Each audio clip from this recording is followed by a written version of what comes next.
자, 오늘의 4위 소식인데요. 이에는 표창원 현수막.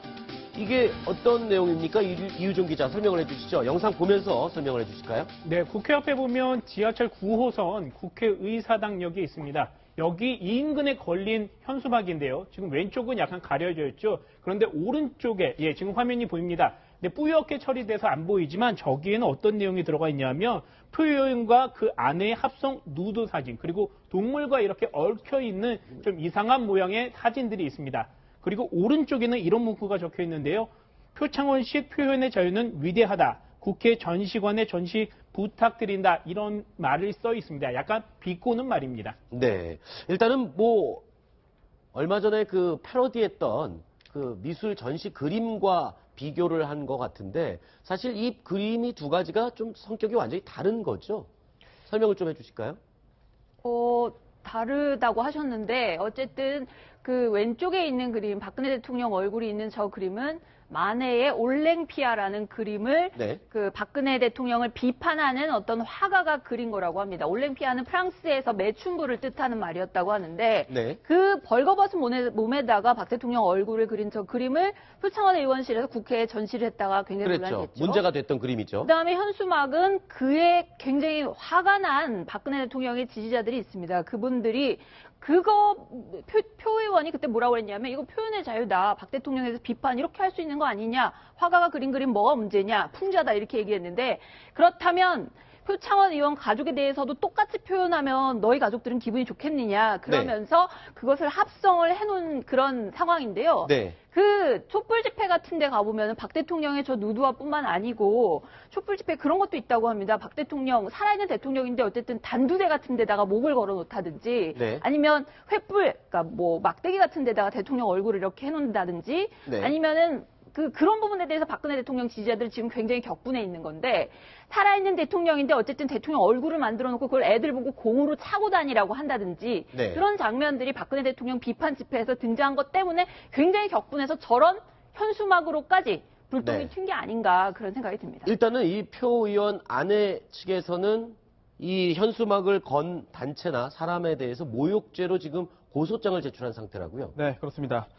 지금 심 차장님 말씀하신 대로 박근혜 대통령에 대한 어떤 모욕적인 그런 표현들이 집회에 등장하고 있습니다. 그런데 아무리 그렇다더라도 그것과 별개로 표창원 의원과 표창원 의원의 배우자에 대해서 모욕 행위를 했다고 한다면 이게 범죄가 된다는 사실에는 변함이 없습니다. 좀 분명히 말씀드리고 싶고요. 또 하나가 더러운 잠이라는 그 그림과 지금의 그 현수막 그림과는 법적인 부분에서 굉장히 큰 차이가 있습니다. 우선 첫 번째로 표창원 의원이 누차 밝혔듯이 표창원 의원이 해당 그림을 골라서 해당 그림이 전시되도록 한 게 아니고요. 그 작가들이 전시회를 할 수 있도록 공간만 빌려줬다는 점은 사실입니다. 그리고 또 하나가 지금 대통령에 대한 풍자가 허용되는 범위는 굉장히 넓습니다. 그리고 같은 취지에서 국회의원이, 현역 의원이 표창원 의원에 대해서 풍자 내지 이렇게 비난할 수 있는 범위 역시 일반인에 비해 넓습니다. 그러나 표창원 의원의 배우자는 정치인도 아니고 공인도 아니고 평범한 사람입니다. 이런 표창원 의원의 배우자에 대해서까지 이런 행위를 한 것은 제가 볼 때는 모욕죄 처벌을 비껴가기 어려울 것으로 보이고요. 또 하나 이 모욕죄라는 게 이제 공연히 사람을 모욕하면 성립하는 것인데요. 이게 외부적인 명예를 훼손하는 그런 그 경우에 성립합니다. 그런데 이게 말을 했을 경우에 모욕적인 말을 했을 경우에만 성립하는 것이 아니고요. 행동이나 그림을 통해서도 표현했을 경우에 다 성립하는 것이기 때문에 이번 사건 영등포 경찰서에서 수사하고 있는데요. 수사한 후에 책임자를 이제 찾아서 기소한다고 하니까 결국은 이제 추가적으로 최종적으로 법원이 어떤 판단을 할지까지 나중에 확인해봐야 될 것 같습니다. 근데 이 손수 변호사께서 이렇게 법률적으로 쭉 설명을 해주셨는데 다른 생각을 가지고 있는 사람이 하나 있습니다. 이 박근혜 대통령의 그 여동생인 박근영 씨의 남편이죠.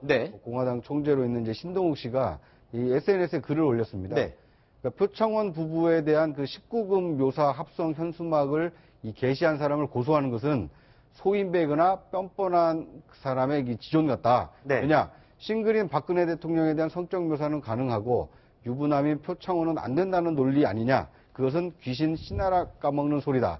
그러니까 방금 이 손수호 변호사께서는 법률적으로 이게 모욕죄가 성립된다고 말씀을 하셨는데 네. 이 신총재는 이 귀신 씨나락 까먹는 소리라고 했거든요. 네. 그러니까 저렇게 얘기하는 것에 대해서는 또 어떤 이 뭐랄까요, 이게 법적 처벌이 가능합니까? 만약에 예를 들어서 네네네. 예를 들어 제가 오늘 말씀드리는 법적인 그런 부분에 대해서 네. 만약에 지금 손수호 변호사가 귀신 씨나 까먹는 소리를 했다라고 네. 한다면 그 부분도 명예훼손 그 부분도 모욕죄가 될 수 있겠죠. 아, 그렇군요.